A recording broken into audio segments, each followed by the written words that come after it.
The photograph measures 8 inches by 10, printed on thick cardstock that's yellowed to the color of old teeth. 11 young men in matching gray wool uniforms, the word monarchs scripted across their chests in dark thread. They're arranged in 2 rows in front of a weathered barn, bats crossed at their feet like ceremonial swords. Everyone's grinning except the boy in the back row, third from the left. He wears no uniform, just a white shirt, dark suspenders, and an expression that doesn't match the occasion. His right hand is shoved deep into his trouser pocket, the fabric bunched and distorted around something bulky. When the sports historian adjusts the lamp and leans closer, he sees what the others missed for 115 years. That bulge isn't a hand. It's folded paper. By midnight, the historian will have found the boy's name in federal draft evasion files. By morning, he'll understand that this photograph documents something far more dangerous than a baseball game. The Schomburg Center's basement smells like old leather and photocopier toner, with a thread of mildew that no amount of climate control can completely erase.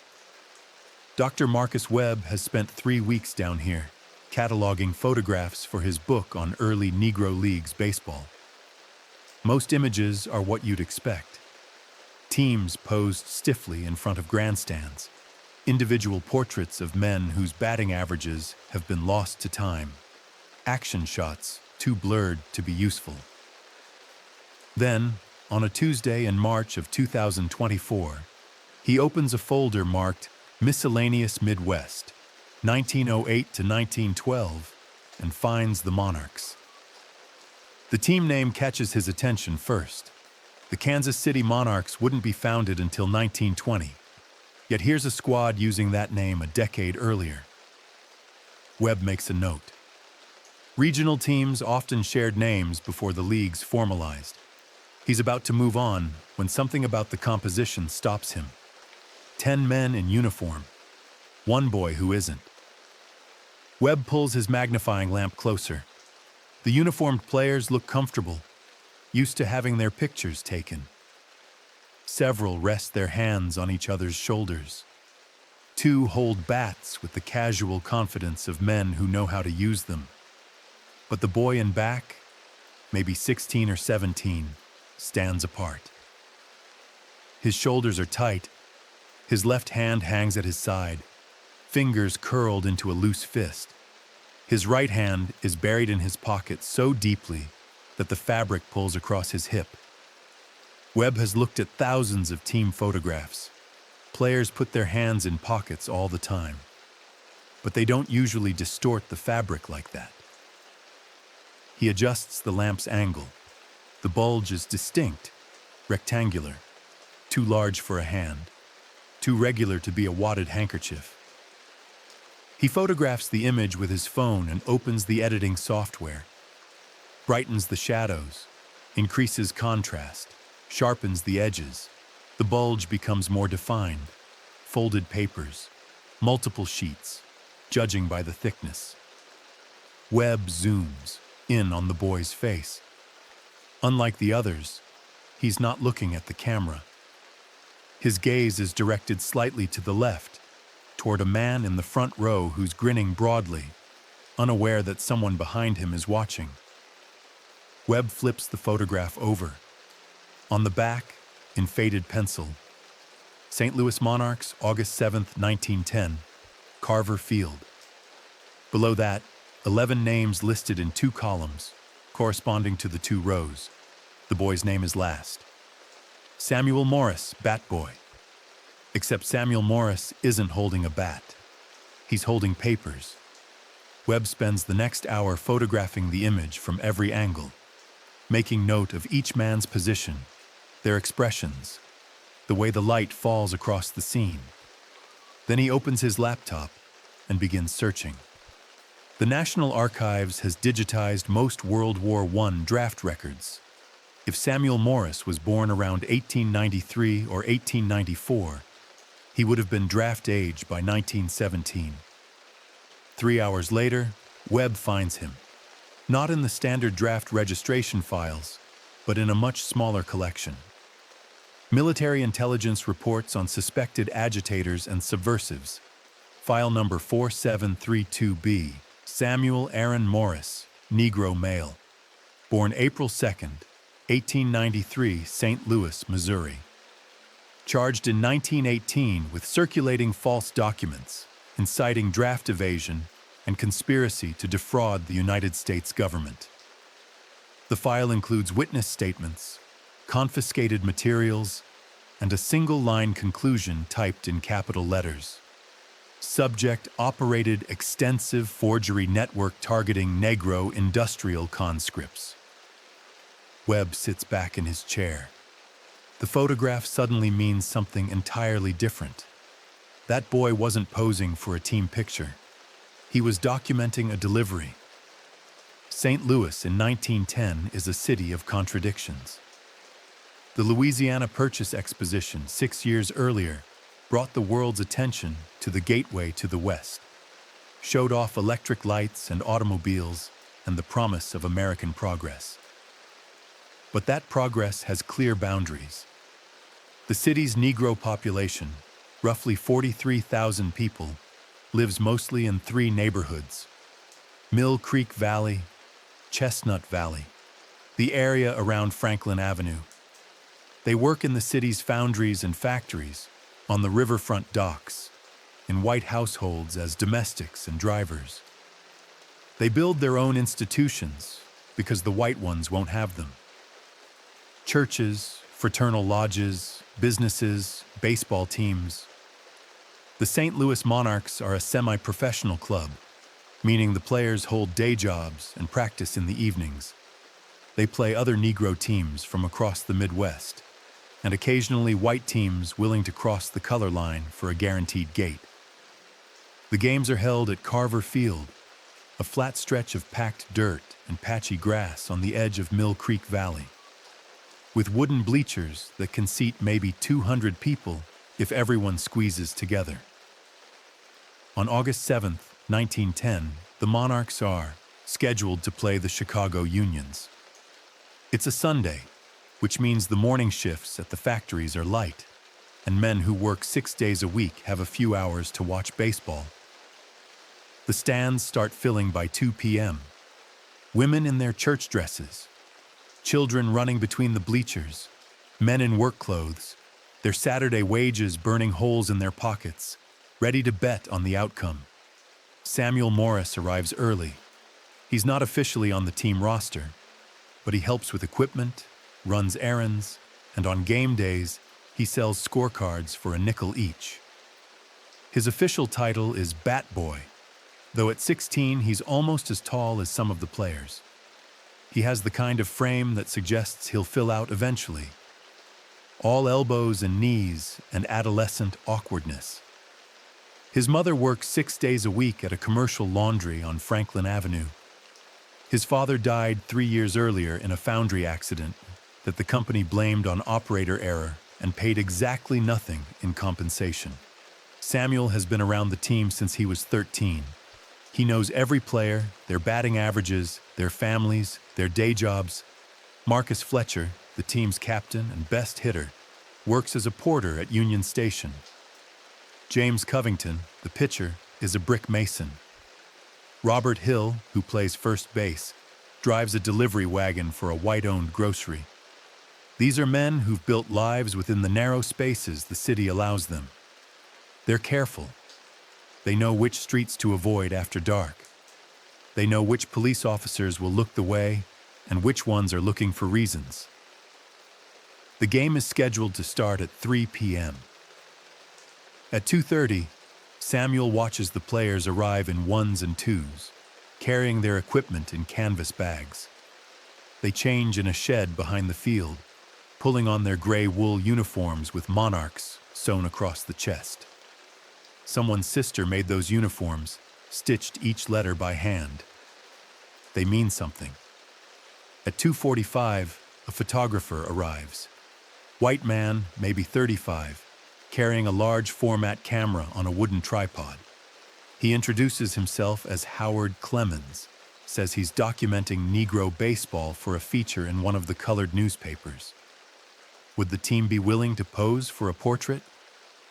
Marcus Fletcher looks at the other players. A photograph costs money. But publicity brings crowds, and crowds mean gate receipts. He agrees. The team gathers in front of the barn adjacent to the field. The photographer arranges them carefully. Taller players in back, shorter in front. Bats crossed at their feet. He fusses with the composition, moves one player 6 inches to the left, asks another to straighten his cap. Then he pauses. "Who's the boy?" Clemens points to Samuel, who's standing to the side, holding a stack of scorecards. "Bat boy," Fletcher says. "Samuel Morris. Put him in the back row. Round out the composition." Samuel hesitates. He's not wearing a uniform. He's just in his work clothes, white shirt and dark suspenders and trousers that are slightly too short because he's growing faster than his mother can afford to replace them. But Fletcher nods, and Samuel takes his place in the back row, third from the left. As he stands there, waiting for the photographer to finish his adjustments, Samuel's fingers find the papers folded in his pocket. He's been carrying them for 2 days, waiting for the right moment. He needs to get them to 5 specific players before the game starts. Marcus Fletcher, James Covington, Robert Hill, William Jessup, Thomas Green. Each man needs his papers before they return to work tomorrow morning. The wrong supervisor asking the wrong questions could mean the difference between a job and a jail cell. Samuel positions himself behind Fletcher, his right hand deep in his pocket, the papers a solid weight against his hip. He's not looking at the camera. He's watching Fletcher, memorizing the exact placement of each man, creating a mental map of who stands where. Later, he'll know exactly who to approach, in what order, without drawing attention. The photographer ducks under the black cloth draped over his camera. "Hold still, gentlemen. This will take a moment." The moment stretches. Chemical reactions on glass plates require time. Samuel counts to 20, his hand never leaving his pocket. Then the photographer emerges, smiling. "Perfect. I'll have copies made and send them to Mr. Fletcher at Union Station." The game starts 10 minutes later. The Monarchs win 4-2. And in the celebration afterward, as the crowd filters out and the players pack their equipment, Samuel makes his deliveries. Quick handoffs. Papers passing from his pocket to theirs. No words exchanged. Just a brief touch, a nod, and then moving on. By the time everyone leaves Carver Field that evening, 5 men are carrying documents that could save their lives or destroy them, depending on who asks to see them. Samuel Morris learned to forge documents because his mother needed a birth certificate that didn't exist. It was November of 1907. Samuel was 14. His mother, Ada Morris, had been hired as a night supervisor at the downtown laundry, a rare promotion for a colored woman. The job came with better pay and a small measure of authority over the night shift workers. But the owner wanted documentation, proof of residence, proof of birth, references from previous employers. Ada had most of what she needed, but the birth certificate was a problem. She'd been born in rural Arkansas in 1871, delivered by a midwife in a cabin with no electricity and no county official within 30 miles. No certificate was ever filed. For 36 years, this hadn't mattered. Now it did. She explained the situation to Samuel over dinner, her voice tight with frustration. Without the certificate, the job would go to someone else. With it, she could make an extra $3 a week. That was groceries. That was lamp oil. That was the difference between scraping by and something approaching stability.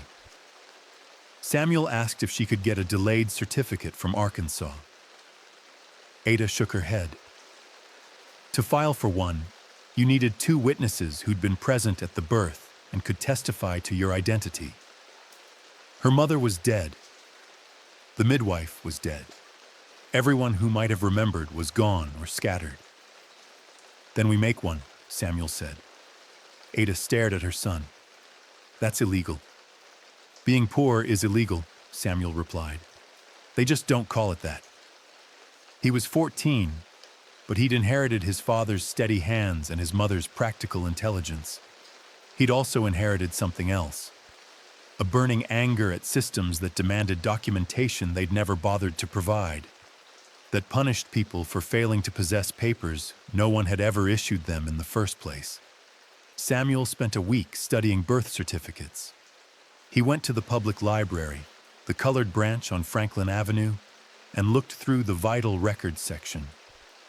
He examined the paper stock, the typefaces, the official seals.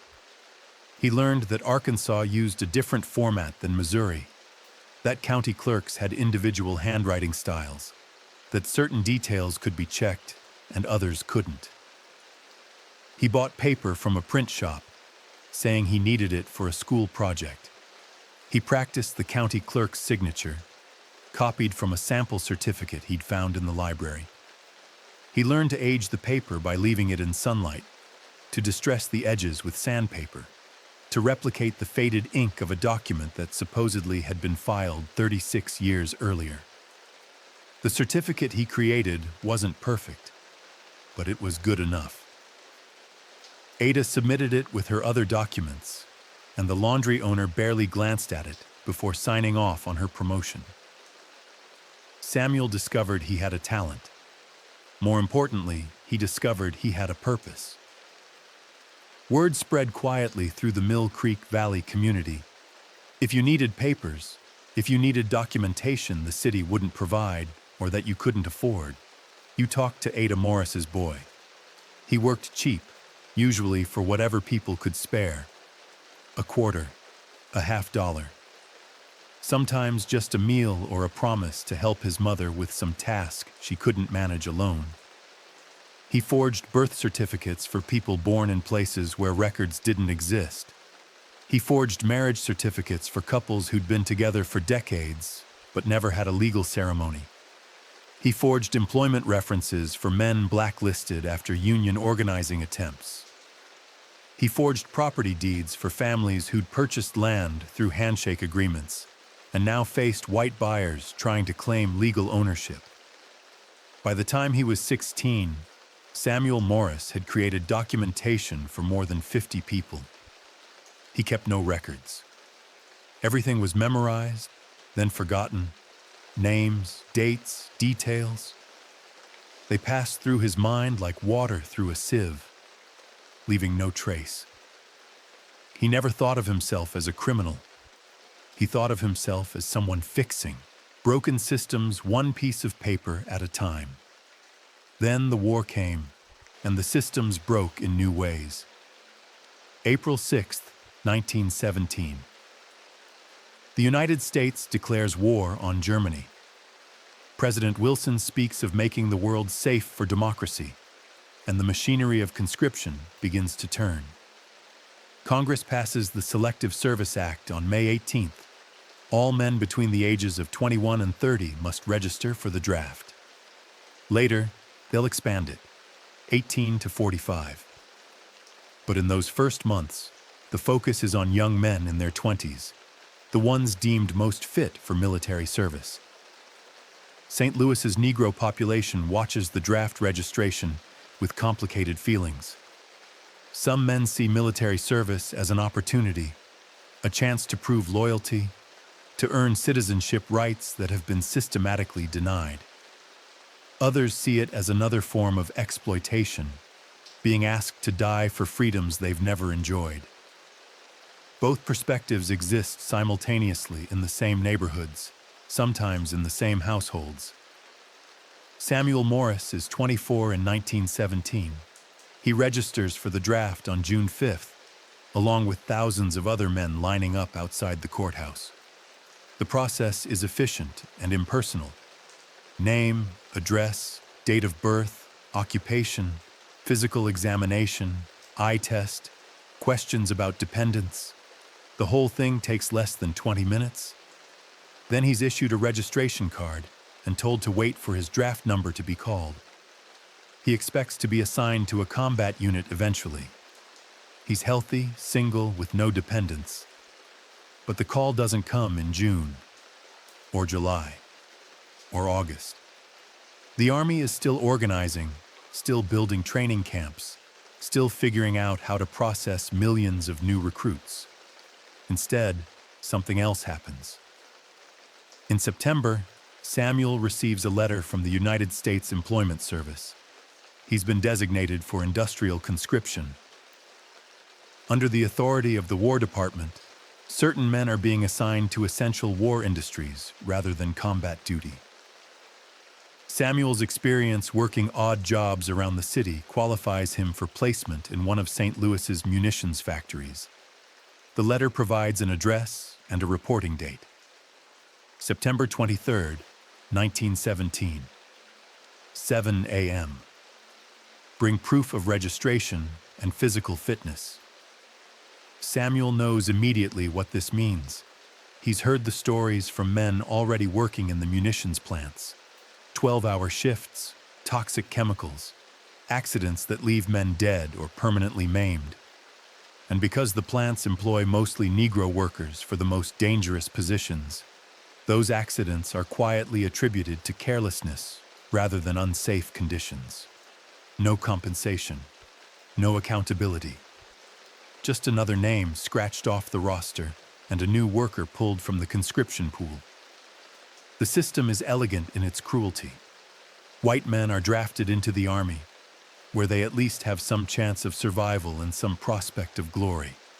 Negro men are drafted into factory work that's statistically more dangerous than combat, with no glory, no honor, just slow death by chemical exposure or sudden death by explosion. Samuel burns the letter in his kitchen stove and doesn't report for assignment. Within a week, 2 more letters arrive. One threatens prosecution for draft evasion. The other threatens immediate conscription into a disciplinary labor battalion. Samuel burns those too. Then Marcus Fletcher shows up at his door. It's late evening, almost dark. Fletcher is still wearing his porter's uniform from Union Station. He looks exhausted. "I got a letter," Fletcher says. "Industrial assignment. Some munitions plant in North St. Louis." Samuel nods. "I got one too." "You going?" "No." Fletcher exhales slowly. "They'll come after you." "Let them. I'm not dying in some factory making shells to kill Germans I've never met, while white men run the machinery from safe distances." "What if there was another way?" Fletcher asks. Samuel looks at his old friend. "What kind of way?" "The kind that requires papers. The kind you're good at." Samuel understands immediately. "How many men?" "On the team? At least 5 got letters? In the neighborhood? Maybe 20? Probably more." "And you want me to what? Forge exemption letters?" "I want you to do whatever you do. I don't need to know the details. I just need to not die in a munitions plant." Samuel thinks about the risk. Forging a birth certificate is one thing. Forging federal documents during wartime is something else entirely. The penalties are severe. Prison. Possibly worse. But he thinks about Fletcher, who's worked as a porter for 8 years and never complained, who's raised 3 children on inadequate wages and still found time to captain a baseball team. He thinks about the other men on the Monarchs, men who work every day in jobs that barely pay enough to survive, and now face being conscripted into work that will probably kill them. "I'll need to see one of the letters," Samuel says. "The original, so I can study the format." Fletcher pulls a folded paper from his jacket, the industrial conscription notice. Samuel holds it up to the light, memorizing every detail. The letterhead, the signature, the seal, The spacing, the paperweight. "Give me a week," Samuel says. "I report in 5 days. Then I'll work faster." The munitions factories in North St. Louis occupy a stretch of industrial land along the river, where the smell of chemicals mixes with the stench of the water, and the whole area feels like something separate from the rest of the city. Most St. Louisans never see these plants. They're deliberately positioned in areas where the wind carries the fumes away from white neighborhoods. The ordnance arsenal employs 3,000 workers at peak production. Roughly half are Negro men conscripted from industrial draft lists. They work in the most dangerous sections, the buildings where explosives are mixed, the assembly lines where shells are filled with powder, the testing grounds where faulty munitions sometimes detonate prematurely. The factory operates 24 hours a day in 3 shifts. Day shift, 7 a.m. to 7 p.m. Night shift, 7 p.m. to 7 a.m., the rotating shift, which changes weekly and destroys any hope of regular sleep. Workers are paid by the shift, not by the hour, and the pay is slightly better than unskilled factory work, but worse than skilled trades. The catch is that you can't quit. Industrial conscription means you're legally bound to the position for the duration of the war. Leaving is desertion. The chemicals used in munitions production are poison. Trinitrotoluene, commonly called TNT, turns workers' skin yellow. They call it canary syndrome. The powder gets into everything: your lungs, your bloodstream, your hair. After a few months, men start showing symptoms: chronic coughing, skin lesions, liver damage.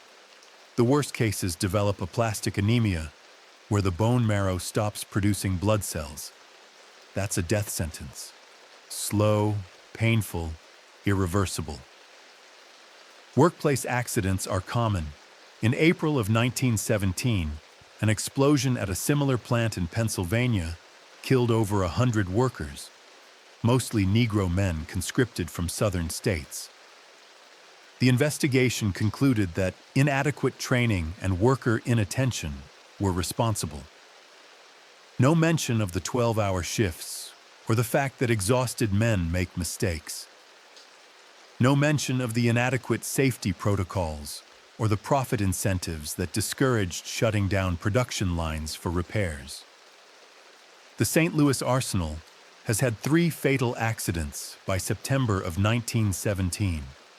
A fire in the mixing building, a dropped shell that detonated on impact, a chemical leak that overcame 4 men before ventilation could be restored. In each case, the widows received a small payment from a disaster relief fund and were told their husbands had been careless. The survivors know better.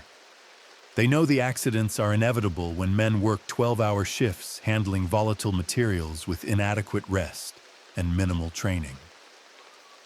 They know the company prioritizes production over safety. They know that Negro workers are assigned to the most dangerous positions because their deaths generate less public outcry than white deaths would. Some men accept this. They have families to feed. They have no other options. They show up for their shifts and pray that today won't be the day something goes wrong. Other men start looking for alternatives, ways to get out, ways to avoid conscription in the first place. And when those men hear that someone in Mill Creek Valley can provide the right kind of documentation, they start showing up at Ada Morris's house after dark, asking for her son. Samuel Morris works out of his mother's kitchen. It's not ideal. The space is cramped, the light is poor, and there's always the risk of someone unexpected stopping by. But he doesn't have anywhere else, and his mother has stopped asking questions. She knows what he's doing. She doesn't approve exactly, but she doesn't interfere. Her son is helping people. That has to count for something. His process has become more sophisticated since those early birth certificates. He's learned to source materials, the right paper stock, the right ink, the right tools. Most of it comes from a print shop owner named Thomas Aldridge, a white man in his 50s who runs a small operation near the industrial district. Aldridge asks no questions when Samuel buys supplies. In exchange, Samuel asks no questions about why Aldridge is willing to sell to him in the first place. They have an understanding. The documents Samuel creates fall into several categories. Medical exemption letters, claiming conditions that disqualify men from industrial work. Heart murmurs, chronic bronchitis, vision problems. These require forged doctor's signatures, and Samuel has collected samples from 3 different physicians who treat Negro patients. He's practiced until he can replicate each signature perfectly. Essential employment certificates, claiming the bearer is already engaged in critical war work that exempts him from conscription. These are harder because they require official letterhead from real companies. Samuel has to steal or recreate the letterhead, then forge signatures from managers and supervisors. The risk is higher. If someone checks, the deception unravels immediately. But most draft boards don't check. They're overwhelmed with paperwork and happy to file anything that looks legitimate. Dependent hardship exemptions, claiming the man is the sole support for elderly parents or young siblings. These require supporting documentation.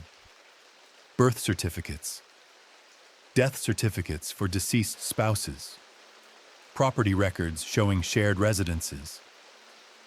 Samuel creates entire paper families, building fictional households on real addresses, betting that no one will investigate too closely. He works at night, usually between 10 p.m. and 3 a.m. when the neighbors are asleep and the streets are quiet. He sets up his materials on the kitchen table. Paper, ink, pens with nibs he's modified for different handwriting styles. Reference documents he's borrowed or stolen. A small lamp with a green glass shade that concentrates the light. Each document takes between 2 and 4 hours, depending on complexity. He's learned to work in stages. First, the basic layout. Then the text, written in careful script that matches his reference samples. Then the signature, practiced 50 times on scrap paper before he commits it to the final document. Then the seal, created using a wax stamp he's carved himself, heated over a candle flame and pressed firmly onto the paper. Finally, the aging process, leaving the document in sunlight to fade the ink slightly, creasing it along logical fold lines, sometimes adding a coffee stain or a torn corner to make it look like something that's been carried in a pocket for weeks. By October of 1917, Samuel's producing 3 to 4 documents per week. By November, he's up to 7. By December, he's working almost every night, creating 10 to 12 documents per week, sleeping in short intervals, surviving on coffee and the knowledge that each paper he makes might save someone's life. The money barely covers his costs. He charges $2 per document, enough to pay for materials and contribute a little to household expenses. Some clients can't afford even that. He does those for free or for trade. One man gives him a chicken, another fixes the leak in his mother's roof. A third teaches him how to pick locks, a skill Samuel files away for possible future use. The work is exhausting and illegal and necessary. Samuel doesn't think of himself as heroic. He thinks of himself as someone caught in a system that's fundamentally broken, doing what he can with the tools available. The fact that those tools happen to be pens and ink and forged signatures doesn't change the essential nature of what he's doing. He's helping people survive. But survival in wartime requires more than documents. It requires a network. Every illegal operation needs infrastructure. Samuel's forgery work is no exception. He can create the documents, but he can't distribute them. He can't verify the information people give him. He can't provide warning when investigations start. For that, he needs help. The network that grows around Samuel's kitchen table is small, careful, and unspoken. No one discusses it explicitly. No meetings are held. No names are recorded. But the architecture is there, built on trust and necessity. Ada Morris is the first layer. She handles initial contact. Men who need papers don't come directly to Samuel. They come to Ada, usually at the laundry where she works. A quiet word during a shift break. A question about whether her son might be able to help with a document problem. Ada assesses each person. Can they be trusted? Are they genuine? Or could they be an informant?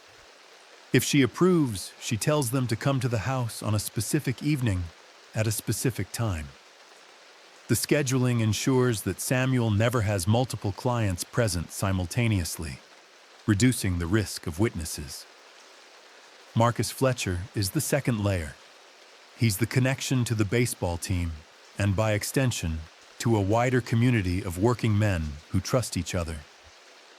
When someone on the team needs papers, Fletcher vets them first, makes sure they understand the risks, makes sure they understand the need for absolute secrecy. Then he walks them through the process, what information they'll need to provide, what questions Samuel will ask, what happens if they're caught. Fletcher never asks Samuel for details about the forgery process. He doesn't want to know. He just wants his men protected. The third layer is a woman named Constance Pruitt. She runs a boarding house on Franklin Avenue, and she's Samuel's early warning system. Pruitt has connections throughout the city, relatives who work as domestics in white households, nephews who work as janitors in government buildings, a cousin who's a custodian at the draft board office. These people hear things, conversations in offices after hours, papers left on desks, plans being discussed in rooms they're supposed to ignore. When Pruitt hears something relevant, a rumor about draft board investigations or federal agents asking questions about forged documents, she sends word to Ada. Ada warns Samuel. Samuel stops work for a few days until the danger passes. The fourth layer is Thomas Aldridge, the print shop owner. Aldridge doesn't just supply materials. He also provides a buffer.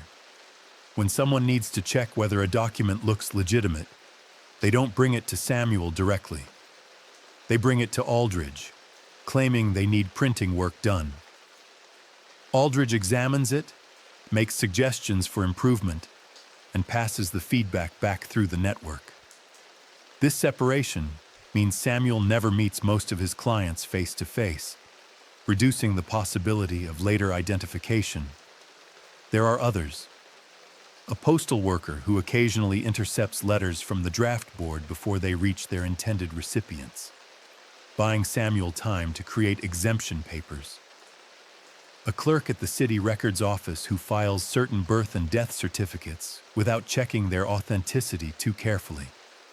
A minister who provides church letterhead that Samuel uses to create religious exemption documents for supposed seminary students. None of these people think of themselves as criminals. They think of themselves as members of a community doing what they can to protect each other from a system that treats them as expendable. They're teachers and laundry workers and shop owners and clergy. They attend church. They pay taxes. They follow most laws most of the time. But when the laws demand that young men be fed into deadly factories, they find ways to resist. What would you do if your neighbor's son received a conscription notice to work in a plant where the death rate exceeded combat casualties? Would you report the operation if you found out someone was forging exemption papers? Or would you look the other way, maybe even help, knowing your own son might be next? By early 1918, Samuel's network has helped more than 60 men avoid industrial conscription. Some obtain medical exemptions. Others get essential employment certificates. A few simply disappear, using forged identification to move to other cities where the draft boards can't find them. The success rate is high. The secrecy holds. Then someone makes a mistake. The mistake happens in February of 1918. A man named Daniel Hobson, 26 years old, factory worker, receives an industrial conscription notice. He goes through the usual channels, talks to someone who knows Ada Morris, gets directed to the house on the right evening, provides his information to Samuel, receives his medical exemption letter 3 days later. The document claims Hobson has a heart murmur severe enough to disqualify him from strenuous labor. Hobson takes the letter to the draft board office. The clerk files it without comment. Hobson thinks he's safe, but Hobson has a problem Samuel didn't know about. He's been talking, not maliciously, just carelessly, mentioning to friends that he found a way to avoid the munitions plant, hinting that he knows someone who can fix paper problems, never using Samuel's name directly, but providing enough information that people start connecting dots. One of the people Hobson tells is a man named Curtis Wade. Wade is 32, married with 2 children, working as a janitor at a downtown office building. Wade also serves as an informant for the Bureau of Investigation, the federal agency that would later become the FBI. He's being paid $15 a month to report on subversive activities in the Negro community. Activities like labor organizing, activities like draft resistance, activities like document forgery. Wade reports Hobson's hints to his handler, a bureau agent named Edmund Garrett. Garrett is interested. The Bureau has been aware for months that someone in St. Louis is producing forged exemption documents. They've intercepted a few suspicious papers, noted commonalities in handwriting and paper stock, but they haven't been able to identify the source. Garrett tells Wade to get closer to Hobson, find out details, names if possible. Wade works on it for 2 weeks. He buys Hobson drinks at a colored speakeasy on Franklin Avenue, commiserates about the draft, mentions casually that he might need papers himself. Could Hobson introduce him to whoever helped? Hobson, drunk and feeling generous, says he doesn't know the forger's name, just knows you have to talk to Ada Morris at the downtown laundry. She handles the introductions. Wade reports this to Garrett. Garrett now has a target. On March 3, 1918, 2 bureau agents and a city police detective visit the laundry where Ada Morris works. They don't arrest her. They just ask questions. Has she been facilitating contact between workers and someone who provides forged documents? Does she know Samuel Morris? What's her son been doing in the evenings? Ada answers carefully. She works at the laundry. She knows a lot of people. Her son helps people with paperwork sometimes, filing applications, things like that. Nothing illegal. The agents don't push. They thank her for her time and leave. But Ada knows what the visit means. She goes home that evening and tells Samuel they have a problem. Samuel's first instinct is to destroy everything. Burn the supplies. Burn the reference documents. Burn anything that could be used as evidence. But Ada stops him. If he destroys everything now, people who need papers in the next few weeks will have nowhere to turn, and the investigation might pass. The Bureau might not have enough evidence to act. Better to pause operations, wait, see what develops. Samuel agrees. He hides his materials in the cellar, sealed in a metal box and buried under old newspapers. He stops taking new clients. He tells Fletcher to spread the word. No more papers for at least a month. Then they wait. March passes. No arrests, No follow-up visits. Samuel starts to think maybe they're safe. In April, a letter arrives at Ada's house. Official Bureau of Investigation letterhead. Samuel Morris is ordered to appear at the federal building on April 19th for questioning regarding irregularities in selective service documentation. The appointment is a trap. If Samuel appears, they'll arrest him. If he doesn't appear, they'll issue a warrant. Either way, the forgery operation is finished. Samuel has to make a choice: run or fight, disappear or face them. He chooses a third option, one they won't expect. Samuel spends 3 days preparing for the April 19th meeting. He doesn't plan to confess. He plans to create reasonable doubt. The key is understanding what the Bureau actually knows versus what they suspect.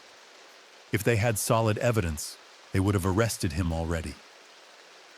Instead, they're fishing, hoping he'll incriminate himself during questioning, so he needs to give them nothing while appearing cooperative. He starts by examining every document he's created in the past 6 months. He memorizes the names, the dates, the specific exemptions claimed. Then he constructs alternative explanations. Maybe those documents were created by multiple forgers. Maybe the handwriting similarities are coincidental. Maybe the paper stock is common. Maybe the signatures he copied were from publicly available documents. Nothing he says will be technically false. It just won't be the whole truth. On April 18th, the day before his scheduled appearance, Samuel does something unexpected. He goes to the draft board office and files a formal complaint. He claims he's been falsely accused of forgery by someone with a grudge. He requests a hearing to clear his name. The complaint is filed in the public record, creating a paper trail that suggests he's innocent and actively defending himself. It's a calculated risk, but it complicates the Bureau's narrative. April 19th, 7 a.m. Samuel arrives at the federal building downtown wearing his best clothes. A dark suit borrowed from Marcus Fletcher, a clean shirt, shoes polished to a shine. He looks like someone who respects authority, who has nothing to hide. The receptionist directs him to the 3rd floor, an office with frosted glass windows and the name Special Agent Edmund Garrett stenciled on the door. Garrett is 43, thin, with gray hair and the kind of face that suggests he doesn't smile often. He's seated behind a desk covered with files. 2 other men are present: a stenographer there to record the interview, and Detective Paul Hendricks from the St. Louis Police Department, there as a local law enforcement presence. "So, Mr. Morris," Garrett says, "thank you for coming." "You gave me an order," Samuel replies. "Not much choice." Garrett opens a file. "We've been investigating irregularities in selective service documentation, specifically medical exemptions and essential employment certificates that appear to be forged. Do you know anything about that? I know people need papers to survive. I help them file applications sometimes. Make sure they're filled out correctly. Filing applications isn't forgery. No, it's not. But creating false documents is. I wouldn't know. I don't create false documents." Garrett pulls out a sheet of paper. This is a medical exemption letter supposedly signed by Dr. Harold Weston on January 12, 1918. Dr. Weston states he never examined the patient in question and never wrote this letter. The signature is a forgery. The patient is a man named Marcus Fletcher, who happens to be captain of the St. Louis Monarchs baseball team, a team you're associated with, correct? Samuel keeps his expression neutral. "I know Marcus. I used to help with the team, but I don't know anything about his medical history." Garrett pulls out another document. Essential Employment Certificate for Robert Hill, dated December 3rd, 1917. Claims he's employed as a skilled machinist at the Southwestern Electric Company. The company has no record of anyone named Robert Hill. Another forgery. Mr. Hill also plays for the Monarchs. Sounds like someone's targeting the team. Have you considered that? We've considered many things, Mr. Morris, including the possibility that you're the one targeting them, creating documents, selling them to desperate men. I don't sell documents. I help people with paperwork. Where were you on the evening of January 10th? Samuel thinks. Home, probably. I don't keep a calendar. Anyone who can verify that? My mother. But I assume she doesn't count as an objective witness. The questioning continues for 2 hours. Garrett works through a list of documents, each one connected to someone Samuel knows. He asks about materials. Where would someone buy certain types of paper? What about ink? What about wax seals? Samuel gives vague answers. Lots of places sell those things. Anyone could buy them. Finally, Garrett leans back. Here's what I think, Mr. Morris. I think you've been running a forgery operation out of your mother's house for at least 6 months. I think you've created dozens of false documents to help men evade industrial conscription. I think you're part of a network that includes several accomplices, and I think if you don't cooperate, you're going to prison for a very long time. Samuel meets his gaze. I think you don't have evidence. I think you have suspicions, and I think if you had proof, I'd already be in handcuffs. We'll find the proof. Good luck with that. Garrett stands. You're free to go for now, but don't leave St. Louis. We'll be in touch. Samuel walks out of the federal building at 10 a.m. He's bought time, but not much. Garrett will keep digging. The Bureau will keep investigating. Eventually, they'll find something. A witness who talks. A piece of physical evidence. A mistake Samuel made months ago that he's forgotten about. He needs a new plan, and he needs it soon. Howard Clemens returns to St. Louis in May of 1918, nearly 2 years after taking that team photograph at Carver Field. He's still working as a photographer, but his real job is as a Bureau of Investigation informant. He'd been assigned to document Negro baseball teams as a cover for gathering intelligence on radical elements in colored communities. That photograph from 1910 wasn't just a souvenir, it was surveillance. Clemens brings his copy of the photograph to the Bureau office. Garrett examines it carefully. 11 men. One in the back row doesn't quite fit. Boy in street clothes, hand in pocket. Wrong posture, wrong expression. That's Samuel Morris, Garrett says. The forger we've been investigating. Clemens points to the bulge in Samuel's pocket. I remember thinking that was odd at the time, like he was hiding something. Garrett has the photograph enlarged. The bulge becomes more defined, rectangular, too large for a hand. Exactly the right size for folded papers. Garrett starts interviewing the men in the photograph. Most are still in St. Louis.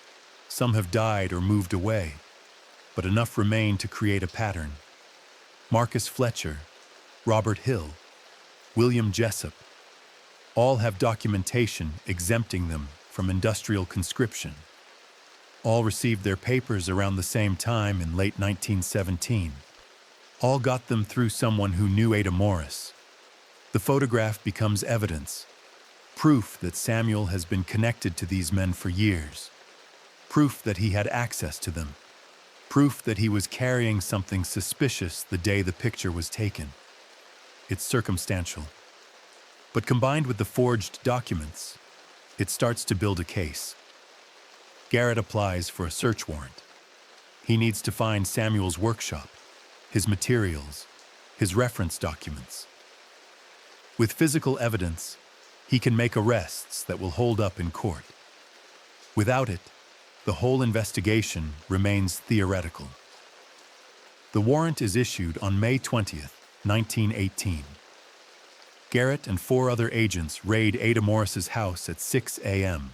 They search every room, the kitchen, the bedrooms, the cellar. They find the metal box buried under newspapers.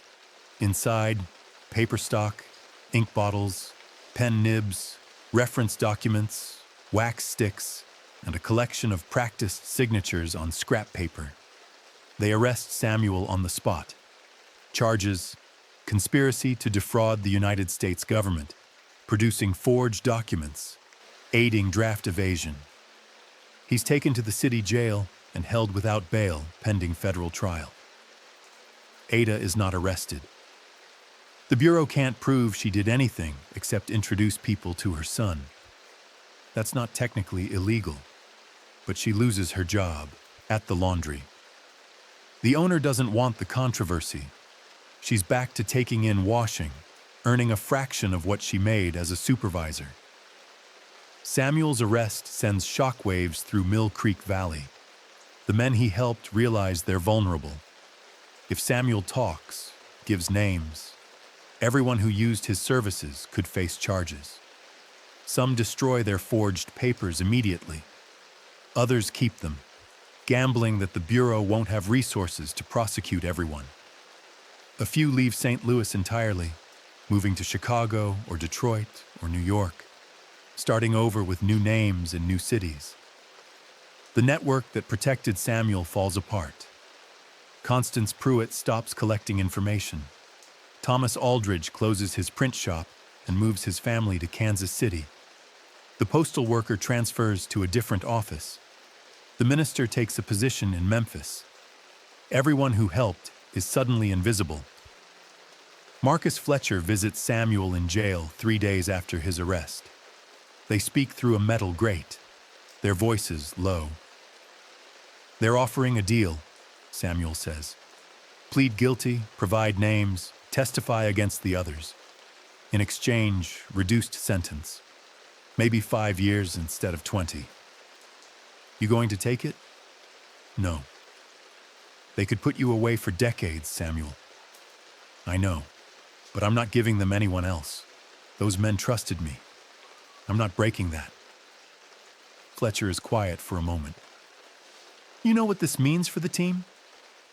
I know they'll probably investigate everyone in that photograph. I'm sorry. Don't be. We knew the risks. We made our choices.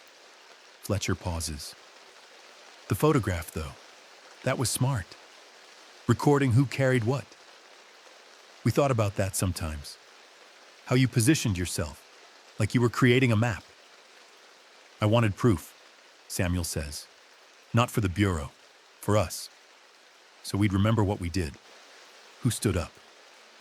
We remember, Fletcher says. Even if the history books don't. Samuel Morris's trial is scheduled for August of 1918. But the Bureau faces a problem. Most of their evidence is circumstantial. The forged documents, the materials found in his house, the photograph. It suggests Samuel is guilty, but it doesn't prove it conclusively. Without testimony from the men who received the documents, the case is weak.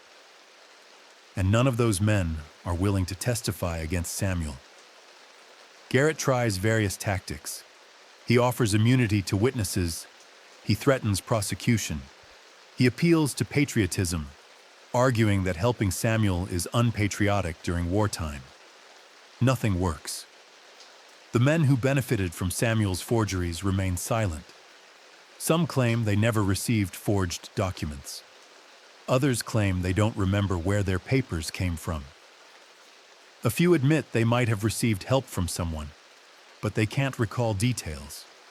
Names, dates, conversations, all mysteriously forgotten.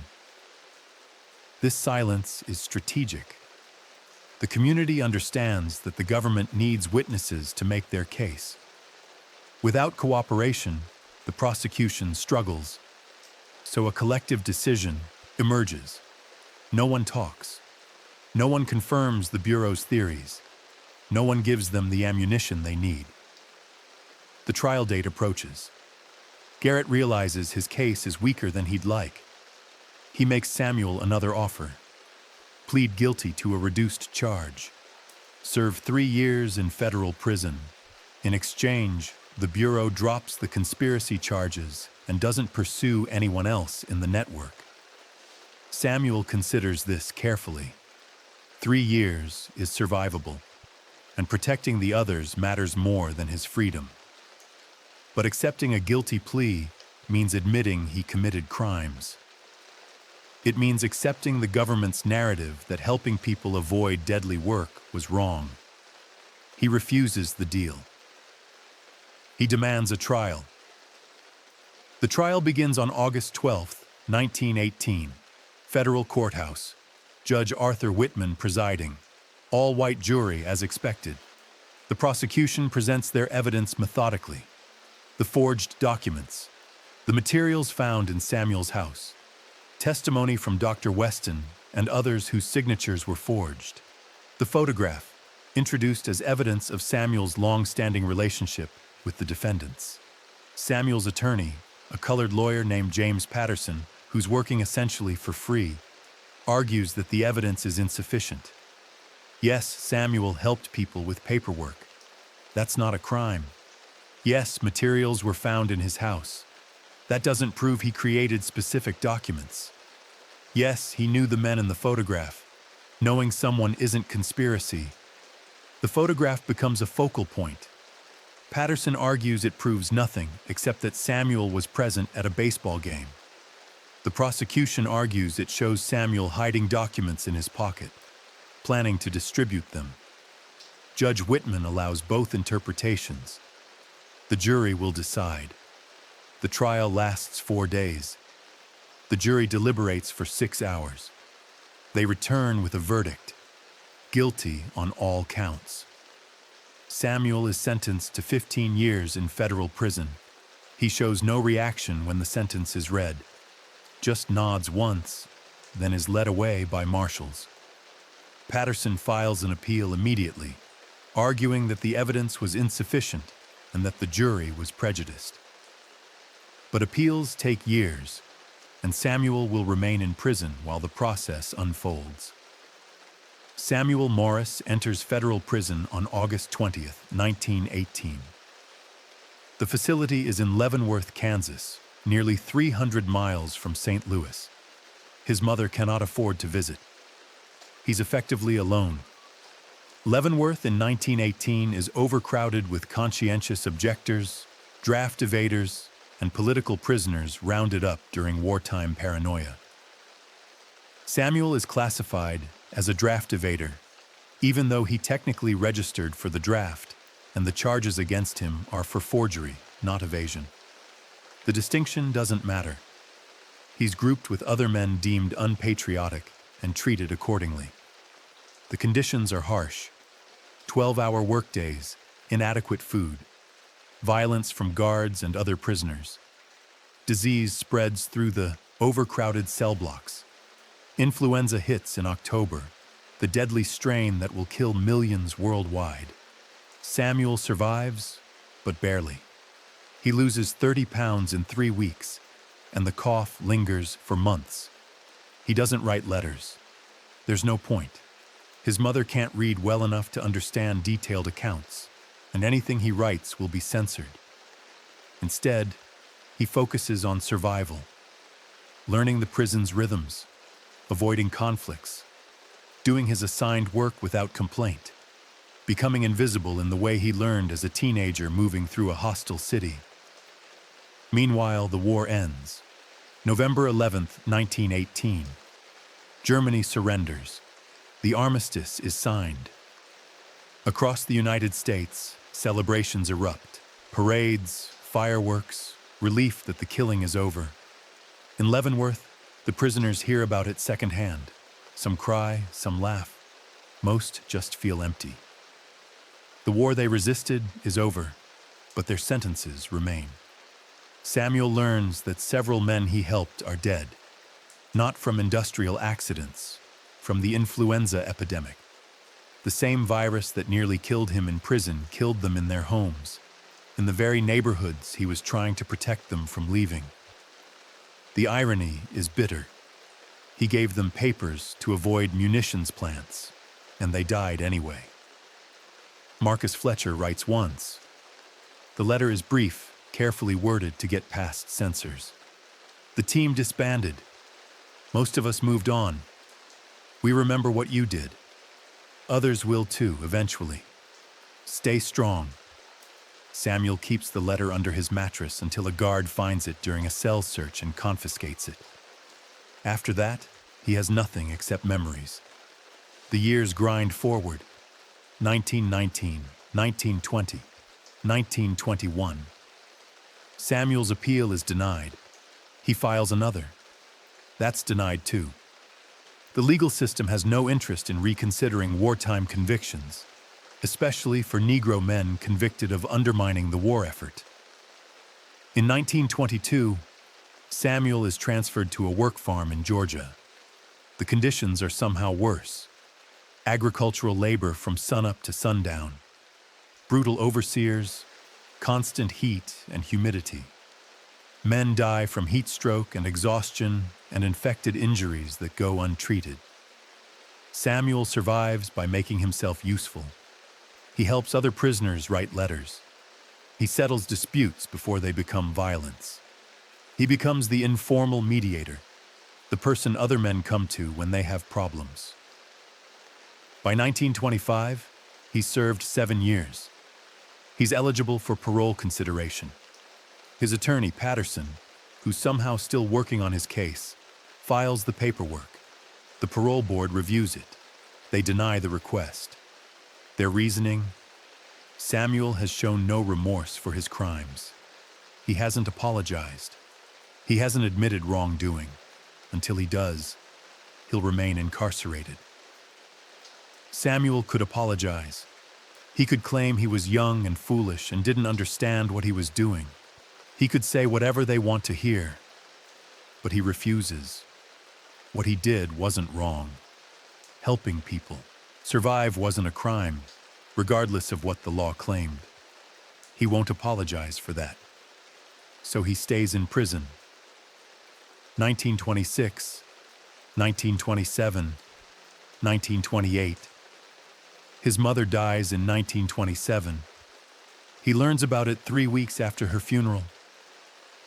She'd been working until the end, taking in washing to survive after losing her good job at the laundry. She was 56 years old. The woman who raised him alone, who supported his work even when it put her at risk, who never betrayed him even under questioning, is buried in an unmarked grave in St. Louis. Samuel can't attend the funeral, can't say goodbye, can't even grieve properly because showing emotion in prison is weakness. He's released in 1933 after serving 15 years exactly. No early parole, no reduction for good behavior, the full sentence. He's 40 years old when he walks out of the Georgia work farm on a hot August morning, carrying a cardboard box containing his few possessions. He has nowhere to go. St. Louis isn't home anymore. Everyone he knew is dead, scattered, or moved on. The Mill Creek Valley neighborhood has changed. Some areas are being demolished for urban renewal. Some are just decaying. The baseball team is long gone. Samuel takes a bus to Chicago, starts over, gets a job in a print shop, ironically. Works there for 20 years. Never marries. Never has children. Never talks about what he did during the war. He lives quietly, invisibly, the way he learned to survive. He dies in 1953 at age 60. A heart attack, sudden and relatively painless. His obituary in the Chicago Defender is 3 lines. Samuel Morris, 60, printer, died Tuesday. Funeral arrangements pending. Survived by cousins in Missouri. No mention of forgeries. No mention of the 100 men he helped avoid deadly munitions work. No mention of the photograph that both documented his work and helped convict him. just 3 lines marking the end of an invisible life. Dr. Marcus Webb spends 3 months after finding that photograph, trying to reconstruct Samuel Morris's story. He tracks down descendants. He combs through Bureau of Investigation files that were declassified decades later. He finds trial transcripts in federal archives. He locates the photograph's original negative in a collection at the Library of Congress. Slowly, a picture emerges, not just of Samuel, but of an entire resistance network operating in wartime St. Louis. Webb discovers that Samuel wasn't unique. Similar forgery operations existed in other cities: Philadelphia, Baltimore, Washington, D.C. Everywhere the government established munitions plants and conscripted Negro workers into deadly conditions, someone stepped forward to help men escape. Some forgers were caught and prosecuted. Others were never identified. Their work remains in the gaps between official records, visible only in the patterns of exemptions that shouldn't exist. He finds records of the arsenal's actual death toll. 37 men died in workplace accidents between April of 1917 and November of 1918. 29 were Negro. The investigations blamed worker carelessness in every case. No company officials were ever charged. No safety protocols were changed. Production continued without interruption.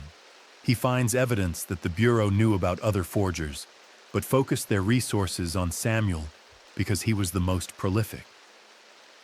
In internal memos, agents estimated that Samuel's documents saved between 80 and 100 men from industrial conscription. Those men, by avoiding the munitions plants, had significantly better survival rates than those who reported for duty. Webb contacts the descendants of men whose names appear in Samuel's trial records. Most families have no idea their grandfather or great-grandfather received forged papers. The documents were destroyed long ago. The stories were never passed down. But a few families remember fragments. A grandfather who avoided the war factories through luck. A great-uncle who had good papers that kept him safe. A cousin who worked for the railroad instead of munitions, thanks to someone who helped. The photograph is the only artifact that survives intact. The team portrait that seemed innocuous for over a century. Webb looks at it differently now. It's not just documentation, it's commemoration. Samuel positioned himself in the frame deliberately, recording for posterity exactly who stood where, who received papers, who took the risk. It's a map and a monument, hiding in plain sight. Webb writes articles about his discovery. Academic journals publish some. Popular history magazines publish others. The story gets picked up by a few documentary filmmakers. There's brief interest.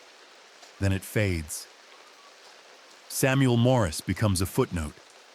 A curious historical anecdote. Another example of forgotten resistance. But Webb keeps digging. He wants to know what happened to the other men in the photograph. The ones who survived the war, the investigations, the decades that followed. Marcus Fletcher lived until 1962. He worked as a porter for 40 years, raised his children, died of natural causes. His obituary mentions he played baseball in his youth, but doesn't mention Samuel Morris or forged documents or the network that protected so many. Robert Hill moved to Chicago in 1920, worked in construction, died in 1955. His family never knew about the papers. William Jessup stayed in St. Louis, worked at the post office, retired in 1957, died in 1964, left behind a box of old photographs, including a copy of that team portrait. His grandson donated it to a historical society after his death. No one realized its significance until Webb found it. James Covington, the pitcher, was drafted into the Army in 1918 despite his forged exemption. He survived the war, returned home, worked as a brick mason, died in 1943. He never spoke about the forgeries or Samuel's arrest. Thomas Green disappeared after Samuel's trial. Webb can't find any records of what happened to him. He might have died. He might have moved and changed his name. He might have been one of the men who went to Chicago or Detroit or New York, starting over in the Great Migration North. His story ends in silence. Of the 11 men in that photograph, 9 are documented through their deaths. 2 simply vanish from the historical record, absorbed into the anonymous millions whose lives left no archival trace. Webb arranges to have the original photograph digitized at high resolution. The archive can now zoom in to see individual threads in the uniforms, red expressions that were invisible at normal scale. Samuel's face becomes clearer. He's younger than Webb initially thought. Maybe 15 or 16, not 17. Still a boy, really. But his eyes hold something older. Knowledge of what comes next. Understanding of costs. Webb gives a lecture at a university in St. Louis, shows the photograph on a large screen, explains the story he's reconstructed. The students are engaged, asking questions. How did Samuel learn to forge documents? Who taught him? Did he feel guilty? Did he think he was doing the right thing? Webb doesn't have answers to most questions. The historical record only reveals so much. Samuel never wrote a memoir, never gave interviews after his release, never explained his motivations beyond what's documented in trial transcripts. Everything else is inference and interpretation. One student asks the question Webb has been asking himself. Do you think he regretted it? Webb considers this. Samuel served 15 years in prison, lost his mother, lost his community, spent his remaining years living anonymously in a city where no one knew what he'd done. That's a heavy price for helping others. I think, Webb says carefully, he made a choice he could live with, which isn't the same as having no regrets, but it's something. After the lecture, an elderly woman approaches Webb. She's 92, she says. Her grandfather played for the Monarchs, not in that photograph, but later, in 1911. She heard stories about Samuel Morris growing up. Her grandfather mentioned him once, said he was someone who understood what justice looked like when the law wouldn't provide it. She reaches into her purse and pulls out a folded paper.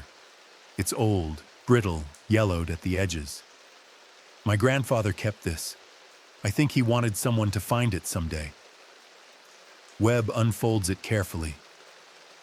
It's a birth certificate. Arkansas, 1871. Ada Morris. The handwriting is careful, practiced. The paper stock is slightly wrong for the era. The signature is confident, but not quite matching other examples Webb has seen from that county clerk. It's one of Samuel's first forgeries, the document that started everything. The certificate he created so his mother could get a better job. It survived for over a century, passed down through a family that recognized its significance even if they couldn't fully explain it. He saved people, the woman says.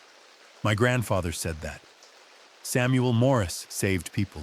Not everyone, not enough, but some. That has to count for something. Webb agrees. It counts for something. He continues his research, but the story is mostly complete now. Samuel Morris forged documents to help approximately 100 men avoid deadly industrial conscription during World War I. He was caught, convicted, and imprisoned for 15 years. He survived, lived quietly, died anonymously. His story was forgotten until a photograph revealed what he'd been carrying in his pocket on an August afternoon in 1910. But there's one more piece Webb wants to find. The photograph's photographer, Howard Clemens. What happened to him? Webb tracks down Clemens through newspaper archives. After working as a bureau informant, Clemens returned to photography. He opened a studio in St. Louis in the 1920s, photographed weddings, graduations, family portraits, developed a reputation for quality work. He died in 1957, age 72. His obituary is substantial, mentions his contributions to the photographic community, lists survivors, describes him as a pillar of his church. No mention of his work for the Bureau. No mention of Samuel Morse or the forgery investigation. Just a successful life, remembered fondly. Webb wonders if Clemens ever thought about that photograph, about the boy in the back row who he helped convict, about the lives destroyed because he happened to notice someone hiding something in their pocket and decided to report it. There's no way to know. Clemens left no diary, no letters addressing the subject. If he had regrets, he kept them private. The story has loose ends, questions without answers, but history is always incomplete. Webb knows this. The archive preserves fragments. We build narratives from what remains, knowing the gaps are as significant as the evidence. He publishes his findings in an academic journal. The article is titled "Resistance Through Forgery: The Samuel Morse Case and Wartime Industrial Conscription, 1917 to 1918." It's thorough, well-documented, appropriately cautious about speculation. It argues that Samuel Morse represents a forgotten form of resistance, operating in the spaces between legal and illegal, using the tools of the system against itself. The article is well received. A few other historians cite it. Some students write papers building on his research. The photograph appears in exhibitions about World War I and Negro history. Samuel Morse gets a brief mention in a documentary about draft resistance, but mostly the story remains obscure. A footnote, a curious anecdote, something interesting that happened once to people most Americans have never heard of, in a war most people remember only for battlefield deaths, not factory casualties. Webb knows this is how history works. Not every story becomes central to the national narrative. Not every act of resistance is remembered with monuments and holidays. Some people save lives, pay the price, and disappear into the margins of the historical record. Their courage isn't diminished by that obscurity. It's just unnoticed. He keeps a copy of the photograph on his office wall.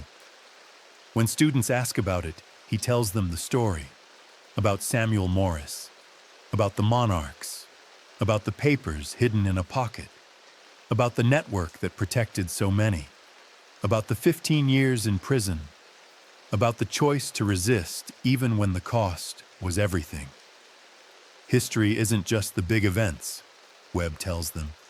It's also the small choices, the dangerous kindnesses, the people who saw injustice and found ways to fight it, even when fighting meant losing. The students listen. Some understand, some don't. But the story continues, passed from one generation to the next, surviving in the telling even when the archives fail. The photograph hangs in the Schomburg Center now, part of an exhibition on early Negro baseball. Most visitors walk past it without pausing. It looks like every other team portrait from that era. Young men in uniforms, bats at their feet, serious expressions. Nothing remarkable. But if you stop, if you look closely at the boy in the back row, if you notice his hand buried in his pocket and the fabric pulled strange, if you zoom in on his face and see how his eyes track toward the man in the front row, if you understand what you're seeing is documentation of something far more dangerous than a game, then the photograph becomes different. Not just evidence of what happened, but proof that someone was paying attention, recording the moment for whoever would look closely enough to understand. Samuel Morse carried papers in his pocket that day in 1910. Papers he would distribute to teammates who needed documentation that didn't exist through legal channels. 7 years later, he would do the same thing on a larger scale, creating papers that helped approximately 100 men avoid deadly war work. He would pay for that help with 15 years in prison and the remainder of his life in obscurity. But the photograph survives. A moment captured when a boy chose to stand in frame, hand shoved deep in his pocket, creating a record that would outlast him. The sports historian who found it understood what he was seeing. Not just a baseball team, but a network, a resistance, a conspiracy of the compassionate, operating in the margins, using forged papers to fight a system that treated human lives as expendable. The photograph asks a question across 115 years. What would you carry in your pocket if the stakes were high enough? What would you risk to help someone survive? Some say if you look at the photograph long enough, you can see shadows of the papers Samuel held that day, visible just at the edge of the fabric's distortion, suggesting other documents, other deliveries, other moments when someone chose to forge protection from a system that offered none. Subscribe if you want the next deep dive.